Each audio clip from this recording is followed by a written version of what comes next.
Hello guys, good afternoon. আজ আমাদের জীবনের একটা বিশেষ গুরুত্বপূর্ণ দিন। তোমরা কম বেশি সবাই জানো যে আমি নার্সিং কলেজে পড়ি। আজ আমাদের ল্যাম্প লাইটিং সেরিমনি। প্রত্যেকটা মেডিকেল স্টুডেন্টের কাছে এটা একটা গুরুত্বপূর্ণ দিন, তাই ভালোভাবে টাইডি হয়ে রেডি হয়ে গেছি এবং বাকিরাও রেডি হয়ে গেছে। বাইরে বেরিয়ে দেখে এলাম কতটা রেডি হয়েছে আমাদের স্টেজ। সবাই ইতিমধ্যে এখানে উপস্থিত হয়ে গেছে, সবাই টাইডি হয়ে এসছে। এই যে আমাদের প্রোগ্রামও শুরু হয়ে গেছে। এখানে আমাদের প্রদীপ প্রজ্বলন অনুষ্ঠান হচ্ছে এখন। তারপরে এলো সেই ক্ষণ যেখানে আমরা শপথ গ্রহণ করব মানুষকে বাঁচানোর জন্য।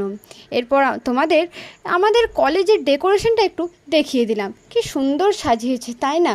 পুরোই আলোয় আলোকিত হয়ে গেছে আমাদের কলেজটা। সবাই এখানে সেলফি, ফটোজ সব কিছু তুলেছে। তারপরে সিনিয়র দিদিদের একটু পারফরমেন্স দেখে নিলাম। সবাই ইতিমধ্যে নাচও করতে শুরু করে দিয়েছে। তারপরে আমি আর ঝুম্পা একটু ঢং করে নিলাম। যাই হোক, আজকের